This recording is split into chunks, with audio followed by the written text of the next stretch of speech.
करने से पहले हम 3 बार परमेश्वर के मुख्य नाम निज नाम ओंकार का उच्चारण करेंगे।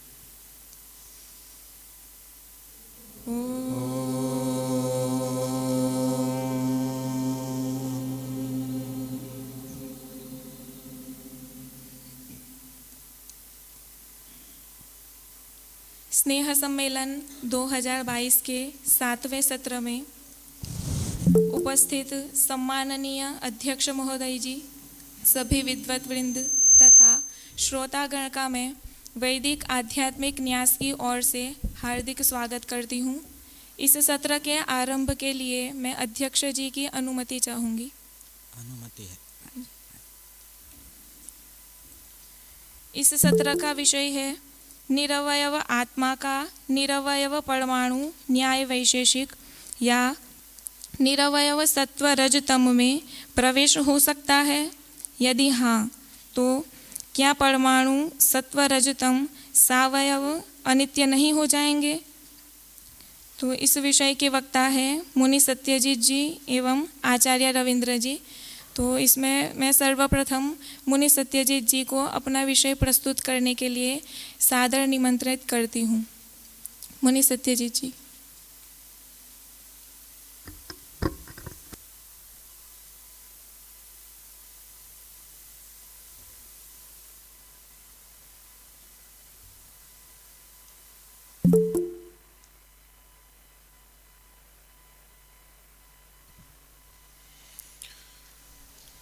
ओम ओम।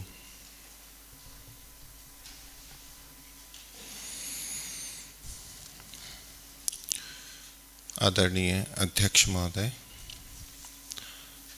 सम्मानीय संचालिका महोदया, उपस्थित विद्वज्जन, विषय के संदर्भ में जो मेरा वक्तव्य है वो आप सबके सामने लिखित में है ही, उसको थोड़ा सा मैं विस्तार दे देता हूँ।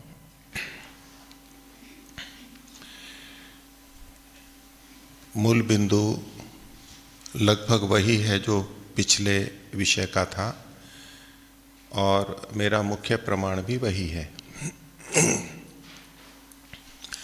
एक वस्तु दूसरे में कब प्रवेश कर सकती है? तो एक तो जब दूसरे में कुछ स्थान हो, रिक्त स्थान हो, तो समान वस्तु भी प्रवेश कर सकती है या बल लगाएं, छिद्र करें। तो जैसे दीवार में कील भी प्रवेश करती है, धक्का दें, जोड़ लगाएं, इत्यादि इत्यादि। लकड़ी में लकड़ी भी प्रवेश कराई जा सकती है, इत्यादि। तो ये जो प्रवेश है, ये सावयव पदार्थों की दृष्टि से बल आदि को देखते हुए और जिसमें प्रवेश किया जा रहा है उसमें यदि रिक्त स्थान है, वो सावयव है। सावयव है तो रिक्त स्थान होगा ही, और कार्य द्रव्य सावयव होते ही हैं और रिक्त स्थान वहाँ बीच में होगा ही।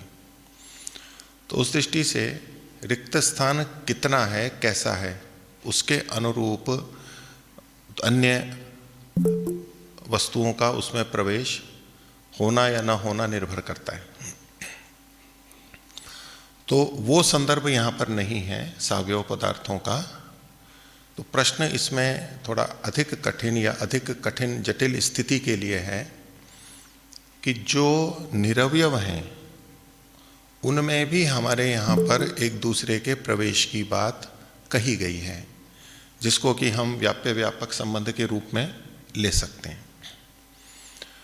सावयव पदार्थों में कोई दूसरा प्रवेश करता है तो सावयव हैं, तो अनित्य हैं, तो उनकी अनित्यता अनित्यता ही रहती है, वहाँ कोई सिद्धांततः बाधा नहीं आती है। लेकिन जब हम सावयव पदार्थों के संदर्भ में ये विचार करते हैं कि एक वस्तु दूसरे में प्रवेश कर गई, तो मन में हमारे प्रचलित या बहुत देखे गए सावयव पदार्थों की बातें ही मन में आती हैं। तो परमात्मा या आत्मा जब दूसरे निरवयव पदार्थों में प्रवेश करते हैं तो फिर उसमें भी छिद्र होना चाहिए। एक सामान्यतः प्रश्न हर किसी के, कोई नए लोगों के मन में भी और बाद में भी ये आता रहता है कि ये कैसे प्रवेश कर सकती है। और मूल प्रश्न वही है कि एक स्थान में दूसरी वस्तु नहीं रह सकती, जो कि सत्यात प्रकाश में भी उस संदर्भ में जो मैंने पिछले प्रसंग में प्रमाण दिया था, उसमें जो पूर्व पक्षी का प्रश्न था, व्याप्य व्यापक संबंध ईश्वर और आत्मा के संदर्भ में, तो एक स्थान पर दूसरी वस्तु कैसे रह सकती है? नहीं रह सकती। लेकिन फिर भी यदि एक स्थान में दूसरी वस्तु रहती है तो या तो वहाँ पर छिद्र होगा, यानी अवकाश होगा, आकाश होगा, या उसके कण इधर उधर हटे होंगे तब वो प्रवेश किया होगा। जैसे कि लकड़ी में हम कील को डालें तो लकड़ी के जो अवयव हैं वो इधर उधर होंगे, नष्ट तो होते नहीं हैं, वो सरकते हैं।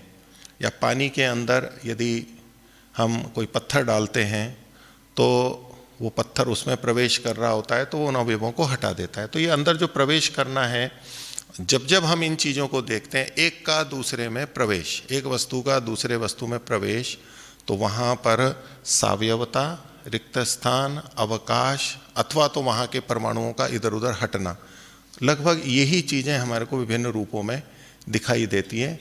और वो प्रवेश अपने आप भी होता है कई जगह, कि जल है और जल के ऊपर अगर हमने कपड़े को एक सिरे से छुआ दिया तो वो अपने आप भी ऊपर चढ़ जाता है, नमी ऊपर आ जाती है। अथवा बलपूर्वक डाला जाता है, किसी चीज़ को बल लगा करके कहीं प्रवेश किया जाता है, इत्यादि इत्यादि। तो ऐसा ही मानस हमारा, ऐसी ही बुद्धि उन पदार्थों के संदर्भ में भी काम करने लगती है, या हम उसी दृष्टि से देखते हैं। और ऐसे में प्रश्न उठता है कि जो निरवयव चीज़ें हैं उनमें दूसरे का प्रवेश कैसे होता है। तो जो निरवयव हैं उसमें दूसरे का प्रवेश हमारे संदर्भ में दार्शनिक दृष्टि से उससे सूक्ष्म वस्तु का ही हो सकता है, स्थूल वस्तु का तो होगा नहीं। तो यहाँ ये जो प्रसंग है हमारा आज का, उसमें इसलिए निरवयव चीज़ें ली गई हैं। और वो निरवयवता दो दृष्टियों से हो सकती है, क्योंकि हमारे यहाँ दर्शनों में दो स्तर पर दो दृष्टि से विचार किया जाता है। इसलिए यहाँ पर एक तरफ परमाणु को लिया गया है, जिसको कि वैशेषिक और न्याय की दृष्टि में निरवयव माना गया है, तो उस परमाणु का भी यहाँ पर उल्लेख है। और दूसरा सांख्य वैशेषिक की दृष्टि से जो सत्वर स्तंभ हैं वो भी निरवयव हैं, नित्य हैं, उनको यहाँ पर उदाहरण के लिए लिया गया है। जहाँ न्याय वैशेषिक की दृष्टि से परमाणु को लिया गया है, तो वहाँ सांख्य की दृष्टि ला करके हम कहें कि ये तो सावयव होता है सांख्य की दृष्टि में, ठीक है होता है, लेकिन यहाँ जो बात है वहाँ निरवयव मान करके कथन है।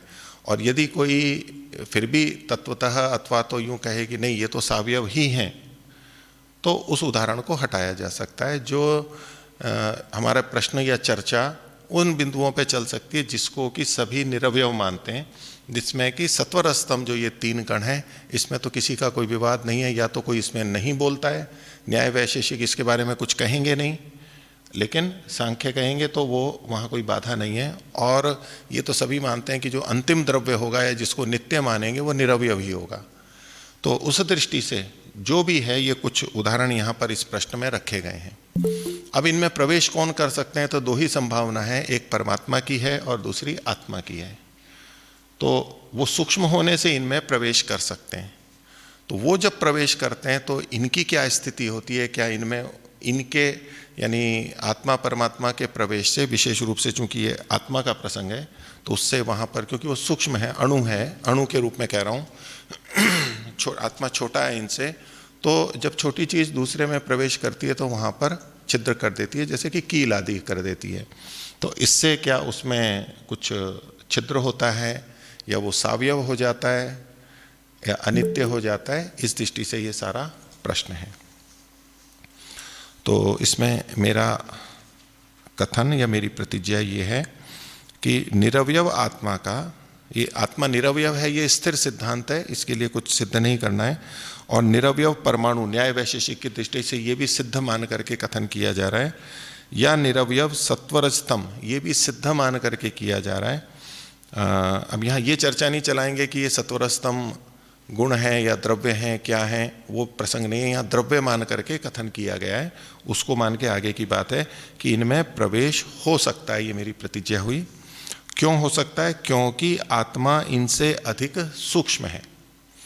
सूक्ष्म शब्द के दो तरह से अर्थ किए जाते हैं, तीन भी कह सकते हैं। कि एक होता है सूक्ष्म का छोटा अर्थ, कि छोटा होता है, अल्प है, यानी उसका परिमाण छोटा है, इसलिए उसको सूक्ष्म कहा जाता है, उस दृष्टि से एक कथन है। और दूसरा है कि उसका जो आकार है, आकृति है, स्वरूप है, वो सूक्ष्म है, जैसे कि परमात्मा। तो परमात्मा की जो सूक्ष्मता है वो उसके विभू या सर्वव्यापक होते हुए भी सूक्ष्मता है।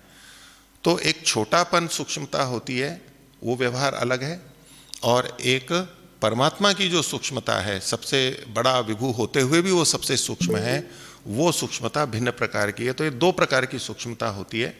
यहाँ आत्मा के संदर्भ में हम चाहें तो दोनों का विचार कर सकते हैं, क्योंकि सत्वरस्तम या तो वैशेषिक के परमाणु वो परिमाण में आत्मा से बड़े होंगे, ये मान करके चल रहे हैं। ये छोटा है, सबसे छोटा है इनसे, सबसे छोटे परिमाण में सबसे छोटी चीज आत्मा है।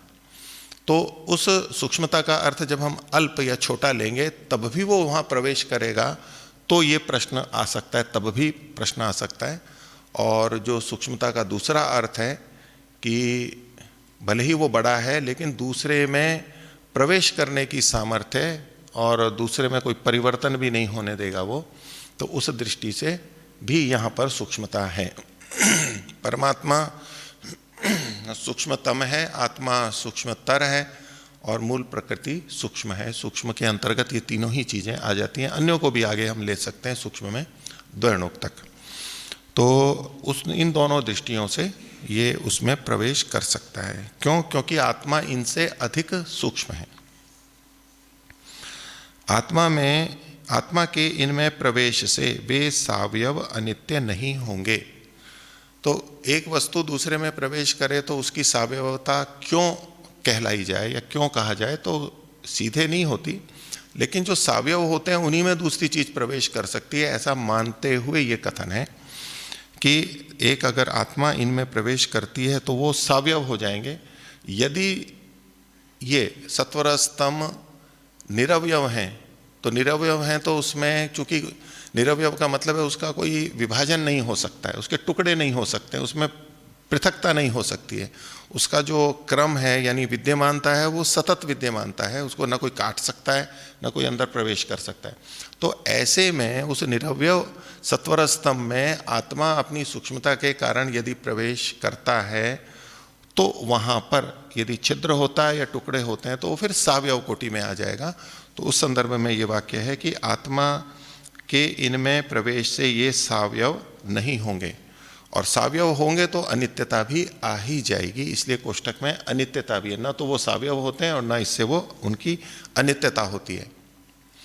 यदि हम निरवयव पदार्थ के निरवयवपन को बनाए रखें और नित्यता बनाए रखें और ये साथ में रखें कि आत्मा यदि वहाँ प्रवेश करेगी तो ये सावयव और अनित्य हो जाएंगे, तो सिद्धांत की हानि होगी। तो इसलिए हमें ये मान लेना चाहिए कि आत्मा इनमें प्रवेश नहीं करता है। ये सिद्धांत, ये विचारधारा जा सकती है, क्योंकि निरवयव अनित्य होता है और निरवयव सावयव नहीं बन सकता है, ये स्थिर सिद्धांत है, इसमें कोई प्रश्न नहीं है। लेकिन आत्मा इनमें प्रवेश कर सकता है नहीं कर सकता, ये भी विचारणीय है। तो ऐसे में हमारा निर्णय ये चला जाता है, ये जाएगा कि चूंकि ये तो सावयव हो नहीं सकते और अनित्य हो नहीं सकते, तो हमें यही मानना चाहिए कि आत्मा इनमें प्रवेश नहीं कर सकता है। तो उस संदर्भ में ये स्पष्टीकरण है आगे कि आत्मा के इनमें प्रवेश से ये सावयव यानी अनित्य नहीं होंगे, ये निरवयव नित्य बने रहेंगे, यथावत हैं वैसे ही बने रहेंगे, कोई आपत्ति नहीं आएगी। क्यों नहीं आएगी? उसके पीछे कारण जो है क्योंकि यह बात तो तब कही जा सकती है, यानी तब ये लागू होगी। कौन सी बात? कि एक वस्तु दूसरे में प्रवेश करती है तो दूसरा सावयव या अनित्य हो, ये वाली बात तब कही जा सकती है जब बीच के रिक्त स्थान में कोई प्रवेश कर रहा हो। तो वैसे हमें किसी वस्तु का पता नहीं है कि ये सावयव है निरवयव है, लेकिन यदि उसमें दूसरी चीज प्रवेश कर जाती है, जड़ पदार्थों के अंदर हम जब देखेंगे तो उससे हमें पता लगता है कि यहाँ पर छिद्र है। जैसे भवन में कहीं फर्श पे पानी हो और पानी अंदर चला जाए कहीं, तो हमें लगता है कि यहाँ कोई छिद्र हुआ है, और ऐसे देखा भी जाता है छिद्र को देखने के लिए कि वहाँ कोई चीज़ प्रवेश कर रही है, यानी तो छिद्र है। तो अगर कोई चीज़ प्रवेश कर रही है तो छिद्र की ये बात जो आएगी, तो ये कब हो सकती है? ये तब हो सकता है जब वहाँ पहले से रिक्त स्थान हो। तो जब बीच में रिक्त स्थान में कोई प्रवेश कर रहा हो या किसी के प्रवेश से किसी वस्तु में छिद्र या आंतरिक विभाग बन रहा हो, तो तब के लिए ये कहा जा सकता है। तो यहाँ पर न तो इनमें बीच में रिक्त स्थान है, ये जितने भी निरवयव पदार्थ हैं उनमें अपने आप में, अपने वस्तु तत्व में बीच में कोई रिक्त स्थान नहीं होता है। यदि हम रिक्त स्थान मानेंगे तो वो छिद्र मानना पड़ेगा। तो सत्वर स्तंभ में कोई बीच में कोई रिक्त स्थान नहीं होता, आत्मा में भी कोई रिक्त स्थान नहीं होता, और परमात्मा में भी नहीं होता।